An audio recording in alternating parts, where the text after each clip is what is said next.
नमस्ते बच्चों, आज हम 10वीं कक्षा का सबसे बड़ा शोमैन पढ़ने जा रहे हैं. ഇന്ന് നമ്മൾ 10ാം ക്ലാസ്സിലെ सबसे बड़ा शोमैन എന്ന പാഠമാണ് നമ്മൾ പഠിക്കാൻ പോകുന്നത്. ഇതിൽ ചാർലി ചാപ്ലിനെ കുറിച്ചിട്ടാണ് ഇവിടെ പറഞ്ഞിട്ടുള്ളത്. അവന്റെ ജീവിത കുറിപ്പിന്റെ ഒരു ഭാഗമാണ് ഇത് നമ്മൾ പഠിക്കാൻ പോകുന്നത്. ചാർലി ചാപ്ലിൻ എന്ന അത്ഭുത പ്രതിഭയെക്കുറിച്ച് കേൾക്കാത്തവർ ആരും ഉണ്ടാവില്ല. ലോകം കണ്ട ഏറ്റവും മികച്ച കലാകാരനായി നമ്മൾ അയാളെ അറിയാം. ചാർലി ചാപ്ലിൻ്റെ ജീവിത കുറിപ്പിൻ്റെ ഒരു ചെറിയ ഭാഗമാണ് നമ്മൾ ഇന്ന് ഇവിടെ പഠിക്കുന്നത്. പ്രസിദ്ധ സാഹിത്യകാരനായ ഗീത് ചതുർവേദിയാണ് സബ്സെ ബഡ ഷോമാൻ എന്ന പേരിൽ ചാർലി ചാപ്ലിൻ്റെ ജീവനി തയ്യാറാക്കിയിരിക്കുന്നത്. യഥാർത്ഥ ജീവിതത്തിൽ കുറെ കഷ്ടതകൾ സഹിച്ച് കുറെ കണ്ണുനീര് ആരും അറിയാതെ ഒഴിച്ച ഒരു വ്യക്തിയായിരുന്നു ഈ ചാർലി ചാപ്ലിൻ. എന്നാൽ തൻ്റെ എല്ലാ സങ്കടങ്ങൾ ഉള്ളിൽ ഒതുക്കിക്കൊണ്ട് എല്ലാവരെയും ചിരിപ്പിക്കാൻ മരണം വരെ അദ്ദേഹത്തിന് സാധിച്ചിരുന്നു. ചാർലി ചാപ്ലിൻ എന്ന പ്രതിഭ തൻ്റെ കലാജീവിതം ആരംഭിച്ചത് 5ാം വയസ്സിലാണ്. ആദ്യമായി വേദിയിൽ പ്രത്യക്ഷപ്പെടാൻ കാരണം എന്താണെന്ന് നമുക്ക് ഈ പാഠഭാഗത്തിൽ നിന്ന് മനസ്സിലാക്കാം. ഇയാൾ കലാപാരമ്പര്യത്തിൽ ജനിച്ചതുകൊണ്ട് ചെറുപ്പത്തിലെ സംഗീതത്തിലും നൃത്യത്തിലും അതീവ താല്പര്യമുണ്ടായിരുന്നു. ഒരു യഥാർത്ഥ കലാകാരൻ തൻ്റെ അഭിനയ മികവ് പ്രകടിപ്പിക്കാൻ വാക്കുകൾക്കും ഡയലോഗുകൾക്കും യാതൊരു പ്രസക്തി ഇല്ലെന്ന് തെളിയിച്ച ആളായിരുന്നു ഈ ചാർലി ചാപ്ലിൻ. ശബ്ദമില്ലാതെ അനവധി സിനിമകളിൽ വളരെ നല്ല രീതിയിൽ അഭിനയിച്ചിരുന്നു. 1889 ഏപ്രിൽ 16 ലണ്ടനിലാണ് ഇദ്ദേഹം ജനിച്ചത്. ചാർലിയുടെ അമ്മ ഹെന്ന ഒരു നല്ല ഗായിക ആയിരുന്നു. ഒരിക്കലും ഒരു ഗാനമേളയിൽ പാടിക്കൊണ്ടിരിക്കുന്ന സമയത്ത് അവളുടെ ശബ്ദം ഇടറിപ്പോകുന്നു. എത്ര ശ്രമിച്ചിട്ടും പാടാൻ പറ്റാതെ ആ സ്ത്രീ കണ്ണീരോടെ ആ സ്റ്റേജിൽ നിന്ന് ആ വേദിയിൽ നിന്ന് ഇറങ്ങി പോന്നു. അത് ചാർലി ചാപ്ലിൻ്റെ അമ്മയുടെ അവസാനത്തെ ഒരു വേദിയായിരുന്നു. എന്നാൽ അതേ വേദിയാണ് മഹാനായ ചാർലി ചാപ്ലിൻ എന്ന കലാകാരൻ ജന്മം കൊണ്ടത്. തൻ്റെ മാതാവ് പാടി നിർത്തിയെടുത്ത് അതേ വേദിയിൽ തന്നെ മഹാനായ കലാകാരന് പാടി തുടങ്ങുന്നത്. ഇതാണ് ചെറുതായിട്ടുള്ള ഒരു വിവരങ്ങൾ, ചാർലി ചാപ്ലിനെ കുറിച്ചിട്ടുള്ള വിവരങ്ങൾ. ഇതിന് പിന്നെ പറയുന്നുണ്ടെങ്കിൽ കുറേ ഉണ്ട് പറയാനുള്ളത്. ഇപ്പോൾ നിങ്ങൾക്ക് ചെറുതായിട്ട് ഞാൻ പറഞ്ഞിട്ടുള്ളത്. നമുക്കിന്ന് പാഠഭാഗത്തിൽ നോക്കാം. പാഠക നാം ഹെ സബ്സെ ബഡ ഷോമാൻ, ലേഖക് ഗീത് ചതുർവേദി. ശ്രദ്ധിക്കാം. गाते गाते अचानक माँ की आवाज फटकर फुसफुसाहट में तब्दील हो गई. പാടിക്കൊണ്ടിരിക്കെ അമ്മയുടെ ആ ശബ്ദം ഇടറി ഒരു നേരിയ മന്ത്രണമായി മാറുകയുണ്ടായി. എന്നുവെച്ചാൽ പാടുന്ന സമയത്ത് സ്റ്റേജിൽ വേദിയിൽ നിന്നിട്ട് പാടുന്ന സമയത്താണ് അമ്മയുടെ സൗണ്ട് പോകുന്നത്. ലോഗോं को लगा कि മൈക്ക് മേ കുച്ച് ഖറാബി ആ ഗയി ഹെ. ആളുകൾ വിചാരിച്ചത് എന്താണ്, മൈക്കിൽ കയ്യിൽ പിടിക്കുന്ന ആ മൈക്കിൽ ഏതോ സൗണ്ട് വെച്ചാൽ തകരാറ്, ആ മൈക്കിൽ തകരാറ് സംഭവിച്ചത് എന്നാണ് അവര് വിചാരിക്കുന്നത്. പർ ഫുസ്ഫുസാഹട്ട് ജാരി ഥി. എന്നാൽ ആ സൗണ്ട് തുടർന്നുകൊണ്ടേ ഇരുന്നു. ലോഗ് ചില്ലാനെ ലഗെ. ആളുകള് ബഹള വെക്കാൻ തുടങ്ങി. ചില്ലാന അറിഞ്ഞാല് ബഹള വെക്കുക. കहीं से कुछ लोग म्याव म्याव की आवाज निकालने लगे. എവിടെ നിന്നോ കുറച്ച് ആളുകൾ മ്യാവ് മ്യാവ് എന്ന പൂച്ചയുടെ ശബ്ദം പുറപ്പെടുവിക്കാൻ തുടങ്ങി. നമ്മൾ സ്റ്റേജിൽ പാടിക്കൊണ്ടിരിക്കുന്ന സമയത്ത് നമ്മളെ സൗണ്ടിൽ എന്തെങ്കിലും ഒരു തകരാറ് സംഭവിച്ചിട്ടുണ്ടെങ്കിൽ അല്ലെങ്കിൽ സ്പീച്ച് ചെയ്യുന്ന സമയത്ത് എന്തെങ്കിലും നമ്മൾ പകുതിയിൽ നിർത്തിയാൽ ഓഡിയൻസ് എന്താ ചെയ്യാം, ഫസ്റ്റ് കൂവിടും. അതേപോലെ ഇവിടെ കൂവിടുന്നതും പൂച്ചയുടെ സൗണ്ടും പിന്നെ വേറെന്തെല്ലോ സൗണ്ട് എടുക്കാൻ തുടങ്ങി ആളുകൾ, നോക്കിക്കൊണ്ടിരിക്കുന്ന ആളുകൾ. ഇസ് അഭദ്ര ഷോറിനെ മാക്കോ സ്റ്റേജ് സെ ഹട്ടനെ കോ മജ്ബൂർ കർ ദിയ.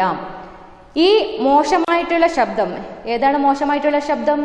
പൂച്ചയുടെ സൗണ്ട് ഉണ്ടാക്കുന്നതും പിന്നെ കൂവിടുന്നതും ഈ സൗണ്ട്, ഈ മോശപ്പെട്ട ആ സൗണ്ട് അമ്മയെ സ്റ്റേജിൽ നിന്ന് ഇറങ്ങി പോകാൻ നിർബന്ധിതയാക്കി. ഇനി ഞാൻ ഇവിടെ നിൽക്കുന്നത് ശരിയല്ല, ഇനി ഞാൻ എന്ത് ചെയ്യാം, സ്റ്റേജിൽ നിന്ന് മാറാം എന്ന് പറഞ്ഞിട്ട് തീരുമാനിച്ചിട്ട് അവള് പോകുന്നുണ്ട്, ഇറങ്ങി പോകുന്നുണ്ട്. നെക്സ്റ്റ് പാരഗ്രാഫ് ശ്രദ്ധിക്കാം. चार्ली को वह अक्सर अपने साथ थिएटर ले जाती थी. ചാർലിയെ ഈ അമ്മ ഹെന്ന പലപ്പോഴും എന്ത് ചെയ്യുന്നുണ്ട്, താൻ ഏത് സ്റ്റേജിലാണോ അതല്ലെങ്കിൽ ഏത് തിയേറ്ററിലാണോ പാടാൻ പോകുന്നത് ആ തിയേറ്ററിലേക്ക് തൻ്റെ മകനായ ചാർലി ചാപ്ലിനെ കൂട്ടിക്കൊണ്ട് പോവുകയുണ്ടായിരുന്നു. മകനെ കൊണ്ടുപോകുന്ന സമയത്ത് മകനെ കർട്ടന്റെ ബാക്ക് സൈഡിലാണ് നിർത്തല്. ഉസ് ദിൻ ഭി पर्दे के पीछे खड़ा वह आवाज के तमाशे को देख रहा था. അന്നത്തെ ദിവസവും അവൻ എന്ത് ചെയ്യുന്നുണ്ടായിരുന്നു, അവന് കർട്ടന്റെ പിറകിൽ നിന്ന് ആ ശബ്ദത്തിന്റെ തമാശകൾ നോക്കിക്കൊണ്ടിരിക്കുകയായിരുന്നു. എന്നുവെച്ചാൽ അമ്മ പാടുന്നത്, അമ്മയുടെ സൗണ്ട് പോകുന്നത്, ഇതെല്ലാം അവന് ആ ആളുകൾ ഒച്ച വെക്കുന്നത്, ഇതെല്ലാം അവന് ബാക്കിൽ നിന്നിട്ട്, കർട്ടന്റെ ബാക്കിൽ നിന്നിട്ട് അവന് ശ്രദ്ധിക്കുന്നുണ്ടായിരുന്നു. मैनेजर ने चार्ली को माँ के कुछ दोस्तों के सामने अभिनय करते देखा था. മാനേജറും പിന്നെ അമ്മ അവർ തമ്മിൽ ചർച്ച നടക്കുന്നുണ്ട്. അമ്മ എന്തായാലും ഇറങ്ങി വന്നു, സ്റ്റേജിലെ പുറകുവശത്ത് വന്നു. ആ സമയത്ത് മാനേജറും ഈ അമ്മ സംസാരിക്കുന്നത്, തർക്കം നടക്കുന്നുണ്ട്, ചർച്ച നടക്കുന്നുണ്ട്. എന്തായിരിക്കും ചർച്ച നടക്കുന്നത്? ഞാൻ ഇത്ര പൈസ തന്നില്ലേ, ഇനി എന്ത് ചെയ്യാം, അതിന് വേണ്ടിയുള്ള ബാക്കി കാര്യങ്ങൾ നീ തന്നെ ചെയ്യണമെന്ന് പറഞ്ഞിട്ടായിട്ടുണ്ടാവും അല്ലെ. मैनेजर ने चार्ली को माँ के कुछ दोस्तों के सामने अभिनय करते देखा था. അത് മാനേജർ ഈ ചാർലിയെ, അമ്മയുടെ കൂടെ പോകുന്ന ഈ ചാർലിയെ അമ്മയുടെ ഫ്രണ്ട്സിന്റെ ഒപ്പം അഭിനയിക്കുന്നത് കണ്ടിട്ടുണ്ട്. और वह उसे स्टेज पर भेजने की जिद करने लगा. അവര് എന്ത് ചെയ്തു, ആ മാനേജർ എന്ത് ചെയ്തു, ഈ ചാർലിയെ സ്റ്റേജിലേക്ക് അയക്കാൻ വേണ്ടിയിട്ട് ജിദ് കർണ, വാശി പിടിക്കുന്നുണ്ടായിരുന്നു. എന്തായാലും നീ ഇന്ന് പാടാൻ പോകുന്നില്ല, ഇനി നിന്റെ മകനെ നീ എന്തായാലും സ്റ്റേജിലേക്ക് അയക്കണം, എന്നാലേ ഈ കാര്യം മുമ്പോട്ട് പോകും, ഈ പ്രോഗ്രാം മുമ്പോട്ട് പോകും എന്ന് പറഞ്ഞിട്ട് പറയുന്നുണ്ട്. മാ ഡർഗൈ, അമ്മ പേടിച്ചു. എന്തിനാണ് പേടിച്ചത്? 5 साल का बच्चा इस उग्र भीड़ को झेल पाएगा. ഇവന് വയസ്സെത്രാണ്? 5 വയസ്സ് അല്ലെ. ആ 5 വയസ്സിലത്തെ കുട്ടി ഈ ആൾക്കൂട്ടത്തെ എങ്ങനെയാണ് നേരിടുക? ജേൽപ്പാ എന്ന് പറഞ്ഞാൽ നേരിടുക, എങ്ങനെയാണ് നേരിടുക എന്ന് വെച്ചാല് 5 വയസ്സിലത്തെ കുട്ടി, ചെറിയ കുട്ടി, ഇതിനു മുമ്പ് സ്റ്റേജിൽ കയറിയിട്ടുമില്ല. അപ്പോൾ അവൻ എന്തായാലും അവിടെ പോയിട്ട് ആളുകളോട് എന്താണ് സംസാരിക്കുന്നത്, അതൊരു പേടി ഉണ്ടായിരുന്നു. ഇവന് ഈ സ്റ്റേജിൽ ബാക്കിൽ നിന്നിട്ട് ഈ അമ്മ മുമ്പ് സൗണ്ട് പൊട്ടിപ്പോകുന്നത്, പിന്നെ ആളുകൾ കളിയാക്കുന്നത്, ഇതെല്ലാം ഇവന് ശ്രദ്ധിക്കുന്നുണ്ടായിരുന്നു. പിന്നെ ബാക്കിലോട്ട് വന്നിട്ട് മാനേജർ പറയുന്നുണ്ട്, ഇവനാ സ്റ്റേജിലേക്ക് അയക്കാൻ വേണ്ടിയിട്ട് അമ്മ തയ്യാറാവുന്നില്ല. എന്തുകൊണ്ടാണ്? ചെറിയ കുട്ടിയാണ്, 5 വയസ്സിലുള്ള കുട്ടിയാണ്, അതുകൊണ്ട് അവന് പറ്റൂല. എങ്ങനെയാണ് ആ ആൾക്കൂട്ടത്തെ എങ്ങനെയാണ് നേരിടുക? അതൊരു പേടി ഉണ്ടായിരുന്നു ഈ അമ്മക്ക്. बहुत मुबाहिसा के बाद वह अंततः चार्ली को स्टेज पर ले गया. വലിയ പ്രതിവാദങ്ങൾക്ക് ശേഷം, കുറെ തർക്ക ചർച്ചകൾ ചെയ്തു, അത് കഴിഞ്ഞ ശേഷം എന്ത് ചെയ്തു? അന്തതഃ അവസാനം ചാർലിക്കോ സ്റ്റേജ് പർ ലേ ഗയ, സ്റ്റേജിലേക്ക് കൊണ്ടുപോവാന് തയ്യാറായി. അവിടെ ഒറ്റയ്ക്ക് നിർത്തിയിട്ടാണ് ഇവള് തിരിച്ചു വരുന്നത്. और बचाव के कुछ शब्द कह उसे अकेला छोड़ आया. രക്ഷപ്പെടാനുള്ള ചില വാക്കുകൾ പറഞ്ഞിട്ട് ഒറ്റയ്ക്ക് വിട്ടിട്ട് തിരിച്ച് വരുന്നുണ്ട്. ഈ വിട്ടിട്ട് വരുന്ന സമയത്ത് എന്താണ് പറഞ്ഞിട്ടുണ്ടാവുക ആൾക്കാരോടും ഓഡിയൻസോട്? ഇവന് 5 വയസ്സുള്ള കുട്ടിയാണ്, ചെറിയ കുട്ടിയാണ്, പിന്നെ ഒരിക്കലും ഇതിനു മുമ്പ് സ്റ്റേജിലേക്ക് പോയിട്ടില്ല പറഞ്ഞിട്ട്, അപ്പോൾ അവൻ എന്ത് ചെയ്താലും നിങ്ങൾ ക്ഷമിക്കണം, ആ ഒരു വാക്ക് പറഞ്ഞിട്ടുണ്ടാവും അല്ലെ. അപ്പൊ അത് പറഞ്ഞിട്ടാണ് ഇവള് തിരിച്ച് വരുന്നത്. धुएं के उड़ते हुए चल्लों के बीच चार्ली ने मशहूर गीत जैक जॉन्स गाना शुरू किया. ഇവന് സ്റ്റേജിൽ പുകച്ചിലൊടുക്കിടയിൽ ഇവൻ എന്ത് ചെയ്യുന്നുണ്ട്, ജാക്ക് ജോൺസിന്റെ പ്രസിദ്ധമായ ഒരു ഗാനം പാടി തുടങ്ങി. കുछ देर तक ऑर्केस्ट्रा वाले उसकी आवाज में उस गाने की धुन तलाशते रहे. കുറച്ച് സമയം വരെ ഓർക്കസ്ട്രക്കാർ എന്ത് ചെയ്തു, അവന്റെ പാട്ടിന്റെ ആ രാഗം, ധുൻ എന്ന് പറഞ്ഞാൽ താളം, രാഗം അന്വേഷിക്കുന്നുണ്ടായിരുന്നു. और वह जैसे ही मिले गाना सजने लगा. അത് കിട്ടിയതോടെ പാട്ട് മനോഹരമായി പാടി. गाना अभी आधा ही हुआ था कि स्टेज पर पैसों की बौछार शुरू हो गई. പാട്ട് പകുതിയായപ്പോൾ സ്റ്റേജിൽ പൈസയുടെ മഴ പെയ്യാൻ തുടങ്ങി. എന്താണ് മഴ പെയ്യാൻ തുടങ്ങുന്നതിൽ? പാട്ട് പകുതിയായപ്പോൾ എന്ത് ചെയ്യുന്നുണ്ട്, ആളുകൾ പൈസ എറിഞ്ഞു എറിയാൻ തുടങ്ങി സ്റ്റേജിലേക്ക്. चार्ली ने गाना रोक दिया और घोषणा की कि पहले मैं ए पैसे बटोरूंगा. ഇവന് ഉടൻ തന്നെ എന്ത് ചെയ്തു, ചാർലി ഇങ്ങനെയാണ് പ്രഖ്യാപിച്ചത്. ഈ ഘോഷണ കർണ പറഞ്ഞാൽ പ്രഖ്യാപിക്കുക എന്ന് വെച്ചാൽ അനൗൺസ് ചെയ്യുക. അനൗൺസ് ചെയ്തു, പഹലെ മേ എ പൈസെ ബട്ടോറുങ്ക. അവിടെ വീണിട്ടുള്ള ആ പൈസകൾ, അവര് എറിഞ്ഞിട്ട് തന്നിട്ടുള്ള ആ പൈസകൾ ഞാൻ എന്ത് ചെയ്യാം, ഫസ്റ്റ് ഞാൻ ഇത് ശേഖരിച്ചോട്ടെ. और उसके बाद ही गाऊंगा. പിന്നെ ഞാൻ അതിനുശേഷം നിങ്ങൾക്ക് ഞാൻ പാടിത്തരാം എന്ന് പറയുന്നുണ്ട്. इस बात ने हॉल को हंसी घर में तब्दील कर दिया. ഈ വാക്കുകൾ ഹാളിനെ ചിരിമന്ദിരമായി മാറ്റി. ഹസിഗർ പറഞ്ഞാൽ ചിരിമന്ദിരം. അങ്ങനെ അവിടെ ചേർന്ന ആൾക്കാർ ചിരിക്കാൻ തുടങ്ങി. എങ്ങനെ ഈ സ്റ്റേജിലേക്ക് പണം വരുന്നത് കണ്ടിട്ട് ആദ്യം ഇവൻ പറഞ്ഞില്ലേ, ഞാൻ ഈ പൈസ കളക്ട് ചെയ്യാം, പിന്നെ ഞാൻ എന്ത് ചെയ്യാം, പാട്ട് പാടിത്തരാന്ന് പറഞ്ഞില്ലേ. ആ വാക്കുകൾ കേൾക്കുന്ന സമയത്ത് ആൾക്കാർ ചിരിക്കാൻ തുടങ്ങി. तब तक मैनेजर एक रुमाल लेकर आया. ആ സമയത്ത് ഈ മാനേജർ, ആ സ്റ്റേജിലുള്ള മാനേജർ എന്ത് ചെയ്തു, ഒരു കർച്ചീഫ്, റുമാൽ അല്ല ഒരു കർച്ചീഫ്, ടവൽ, അത് എടുത്തുകൊണ്ട് വന്നു. എന്തിനാ, ഈ പൈസ ശേഖരിക്കാൻ വേണ്ടിട്ട്. और पैसे बटोरने लगा. പൈസ ശേഖരിക്കാൻ തുടങ്ങി. ആ കർച്ചീഫിൽ വെച്ചിട്ടാണ് അവർ പൈസ ശേഖരിക്കുന്നത്.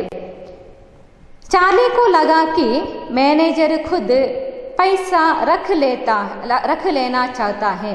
ചാർലി വിചാരിച്ചെന്താണ്, ഈ മാനേജർ സ്വന്തമായി പണം എടുക്കാൻ ശ്രമിക്കുന്നു എന്നാണ് വിചാരിച്ചത്. उसने यह बात शिकायती लहजे में दर्शकों से कह दी. ആ വാക്കുകൾ എന്താണ്, ഈ മാനേജർ പൈസ എടുക്കാൻ വരുന്നുണ്ട് എന്ന് പറഞ്ഞിട്ട് ആ വാക്കുകൾ എന്ത് ചെയ്യുന്നുണ്ട്, ഒരു പരാതി പറയുന്ന പോലെ, ഷിക്കായത്തി ലഹജ പരാതി പറയുന്ന പോലെ ആ രീതിയിൽ ഇവന് ആളുകളോട് ഈ കാര്യം പറയുന്നുണ്ട്. ഖർച്ചീഫിൽ പണം നിറച്ച് ബാക്ക് സ്റ്റേജിലേക്ക് ഈ മാനേജർ പോകുന്നുണ്ട്, ഈ ഖർച്ചീഫിലുള്ള പണം എടുത്തിട്ട്. അപ്പൊ ഇവൻ എന്ത് ചെയ്യുന്നുണ്ട്, ബാക്കിൽ തന്നെ ഇവനും പോകുന്നുണ്ട്. ആര്, ഈ ചാർലി ചാപ്ലിനും പോകുന്നുണ്ട്. പോകുന്ന സമയത്ത് അവന് ആ പോകുന്ന ആ രീതി കാണുമ്പോൾ ആൾക്കാർക്ക് പിന്നെ അവിടെ ചിരി സഹിക്കാൻ പറ്റുന്നില്ല. ശ്രദ്ധിക്കണം നോക്ക്. दर्शकों से कह दी हंसी तब और बढ़ गई जब रुमाल के पोटली में पैसे बांध बैक स्टेज की ओर जाते मैनेजर के पीछे चार्ली व्याकुलता से लग गया. ആ മാനേജർ സ്റ്റേജിലെ ബാക്കിൽ കൂടി പോകുന്ന സമയത്ത് ഇവന് അവരെ ബാക്കിൽ തന്നെ പോകുന്നുണ്ട്. ആ പോകുന്ന സീന് ആളുകൾക്ക് പിന്നെയും ചിരി സഹിക്കാൻ ആവുന്നില്ല. തനിക്ക് കിട്ടിയ പണം കൊണ്ട് ഈ മാനേജർ എവിടെയെങ്കിലും പോയാലോ ആ ഒരു പേടി ഉണ്ടായിരുന്നു ഈ ചാർലി ചാപ്ലിന്. ജബ് തക് മാനേജറിനെ വഹ പോട്ടലി മാ കെ ഹവാലെ നഹി കി വഹ നഹി ലൗട്ട. എവിടെ വരെ ആ പൈസ അമ്മയുടെ കയ്യിൽ കൊടുക്കുന്നുണ്ടോ, എപ്പോഴാണ് അമ്മയുടെ കയ്യിൽ കൊടുക്കുന്നുണ്ടോ അതുവരെ അവന് ആ മാനേജറുടെ ബാക്കിൽ തന്നെ ഉണ്ടായിരുന്നു. അമ്മയുടെ കയ്യിൽ കൊടുത്ത ശേഷം ഇവന് എവിടെ വരുന്നുണ്ട്, സ്റ്റേജിലേക്ക് തിരിച്ച് വരുന്നുണ്ട്. ഈ തിരിച്ചു വന്ന ശേഷം, സ്റ്റേജിലേക്ക് വന്ന ശേഷം ഇവൻ എന്തെല്ലാം കാട്ടിക്കൂട്ടുന്നാണ് നമുക്ക് നെക്സ്റ്റ് പാരഗ്രാഫിൽ നോക്കാം. ഇതിൽ ഈ പാരഗ്രാഫിൽ നിന്ന് 2 മാർക്കിന് ക്വസ്റ്റ്യൻ വരുന്നുണ്ട്, 4 മാർക്കിന് ക്വസ്റ്റ്യൻ വരുന്നുണ്ട്. ശ്രദ്ധിക്കാം. ചാർലിനെ ജനതാമേ ഗുദ്ഗുദി ഫൈലാ ദീ ഥി. ചാർലി ജനങ്ങളിൽ ആവേശം നിറച്ചുകൊണ്ടിരുന്നു. उसके बाद उसने दर्शकों से बातचीत की, നൃത്യ കിയ. അതിനുശേഷം അവൻ എന്ത് ചെയ്തു? ആ ആളുകളോട്, ഓഡിയൻസോട് ഇവന് സംസാരിക്കുന്നുണ്ട്. പിന്നെ നൃത്യ കിയ, നൃത്യം ചെയ്യുന്നുണ്ട്. और अपनी माँ सहित कई गायकों की नकल उतारी. തന്റെ അമ്മയടക്കം പല ഗായകരുടെ ശബ്ദം അനുകരിച്ചു. നക്കൽ ഉത്താർ എന്ന് പറഞ്ഞാല് അനുകരിക്കുക. मासूमियत में उसने थोड़ी देर पहले फटी माँ की आवाज और उसके फुसफुसाने की भी नकल उतार दी. മാസൂമിയത്ത്, മാസൂമിയത്ത് പറഞ്ഞാൽ എന്താണ്? നിഷ്കളങ്കത. നിഷ്കളങ്കതയോട് കൂടി തന്നെ ഇവൻ എന്ത് ചെയ്യുന്നുണ്ട്? അവന് കുറച്ചു മുമ്പ് തൻ്റെ അമ്മയുടെ ഇടറിപ്പോയ ആ ശബ്ദം എന്ത് ചെയ്യുന്നുണ്ട്? അനുകരിക്കുകയുണ്ടായി. അമ്മയുടെ ആ മോശമായ ആ ശബ്ദത്തെ തമാശയായാണ് ഇവന് കാണുന്നത്, അല്ലെ? എന്തായാലും ചെറിയ കുട്ടിയല്ലേ, അവന് എന്ത് മനസ്സിലാക്കാനാ? ലോകോമേ ടഹാകോഹ്കി ഹിസ്സേദാരി ഹുയി. ആളുകള് ചിരിയുടെ പങ്കാളികളായി മാറി. ഹിസ്സേദാരി അല്ലെ പങ്കാളികളെ, ടഹാഖ് പറഞ്ഞാല് ചിരിയാണ് പറഞ്ഞത് ഉദ്ദേശിക്കുന്നത്. और സ്റ്റേജ് पर जमकर पैसे ബർസേ. സ്റ്റേജിൽ പണ വാരി എറിയാൻ തുടങ്ങി. അവന്റെ ആ തമാശ കാണുമ്പോൾ, അല്ലെങ്കിൽ അവന്റെ പാട്ട് കേൾക്കുമ്പോൾ, അവൻ സംസാരിക്കുന്ന രീതി കാണുമ്പോൾ ആളുകള് സന്തോഷം കൊണ്ട് പിന്നെയും പൈസ വാരിക്കോരി എറിയാൻ തുടങ്ങി. अंत में माँ जब उसे लेने आई तो दर्शकों ने देर तक खड़े होकर तालियां बजाई. अंत में അവസാനം അമ്മ അവനെ സ്റ്റേജിൽ നിന്ന് കൊണ്ടുപോകാൻ വന്നപ്പോൾ ആളുകൾ എന്ത് ചെയ്തു? ഖഡേ ഹോക്കർ താലിയ ബജായി. എഴുന്നേറ്റ് നിന്ന് കൈയടിച്ചു. താലിയ ബജാ എന്ന് പറഞ്ഞാല് ക്ലാപ്പ് അടിക്കുക. ഖഡേ ഹോ എന്ന് പറഞ്ഞാല് എഴുന്നേറ്റ് നിൽക്കുക. കൈ ലോകോനെ മാസെ ഹാത്ത് മിലാക്കർ ഉസ്കെ ഛോട്ടെ ബച്ചേ കി താരീഫ് കി. കുറെ ആളുകൾ എന്ത് ചെയ്തു? അമ്മയുടെ കൈ പിടിച്ചുകൊണ്ട് അവരുടെ മകനെ അഭിനന്ദിച്ചു. താരിഫ് കർണ, അഭിനന്ദിക്കുക. ചാർലി സ്റ്റേജ് पर पहली बार आया और माँ आखिरी बार. അങ്ങനെ ചാർലി ആ സ്റ്റേജിലേക്ക് ആദ്യമായി വന്നു, അതേപോലെ അമ്മ അവസാനമായി. ആഖിരി ബാർ അവസാനമായി വന്നത്. दुनिया के सबसे बड़े शोमैन का यह पहला शो था. ലോകം കണ്ട ഏറ്റവും വലിയ ഒരു കലാകാരന്റെ ആദ്യത്തെ പ്രകടനമായിരുന്നു അത് എന്ന് പറയുന്നുണ്ട്. ഉസ്നെ ജന്മ ലേ ലിയാ ഥാ. അത് അവന് ജന്മം കൊണ്ട് കഴിഞ്ഞിരുന്നു. അങ്ങനെ സ്വന്തം അമ്മയുടെ അവസാനത്തെ വേദിയാണ് അവന് കയറിയത്, അല്ലെ? ഫസ്റ്റ് സ്റ്റേജ് അവൻ്റെതായിരുന്നു, അവസാനത്തെ വേദി അമ്മയുടേതായിരുന്നു. ചാർലി എന്ന കലാകാരന്റെ ആദ്യത്തെ വേദിയായി മാറുകയായിരുന്നു അത്, അല്ലെ? ചാർലി ചാപ്ലിൻ എന്ന ലോകം കണ്ട ഒരു മികച്ച കലാകാരന്റെ ഉദയമായിരുന്നു അത്. ഇതാണ് നമ്മൾ ഈ പാഠത്തിൽ നിന്ന് ചാർലി ചാപ്ലിനെ കുറിച്ചിട്ട് പഠിക്കാനുള്ളത്. ഇവന് ഫസ്റ്റ് സ്റ്റേജ് കയറിയ ഒരു കഥയാണ് നമ്മൾ ഇവിടെ ഇപ്പൊ പഠിച്ചിട്ടുള്ളത്. ഇതെല്ലാവർക്കും മനസ്സിലായെന്ന് വിചാരിക്കുന്നുണ്ട്. പിന്നെ ഇതിൽ നിന്ന് 4 മാർക്കിന് ക്വസ്റ്റ്യൻ വരുന്നുണ്ട് റിപ്പോർട്ട് ചെയ്താൽ വേണ്ടിയിട്ട്. പിന്നെ 2 മാർക്കിന് ക്വസ്റ്റ്യൻ വരുന്നുണ്ട്. 2 മാർക്കിന് ഇപ്പോൾ ലാസ്റ്റ് പാരഗ്രാഫിൽ ഞാൻ പറഞ്ഞത്, अंत में जब माँ उसे लेने आई तो दर्शकों ने खड़े होकर तालियां बजाई. क्यों? അവിടെ 2 മാർക്കിന് ക്വസ്റ്റ്യൻ ആണ് വരുന്നത്. പിന്നെ അതിന് ആൻസർ ഉള്ളത് അതിന് മുകളിൽ വരുന്നത് बातचीत करना, नृत्य करना और अपनी माँ सहित अनेक गायकों की नकल करना. പിന്നെ അവസാനമായിട്ട് അമ്മയുടെ പൊട്ടിപ്പോയിട്ടുള്ള ആ സൗണ്ട്, ഫുസ്ഫുസാനേക്ക് ആവാസ് ബി നക്കൽ ഉത്താർദി എന്ന് പറയുന്നില്ലേ, അതാണ് 2 മാർക്കിന് ക്വസ്റ്റ്യന് വരുന്നത്. ഇതാണ് ഇത്ര പറയാനുള്ളത്. ഇത് മനസ്സിലായെന്ന് വിചാരിക്കാം. ധന്യവാദം.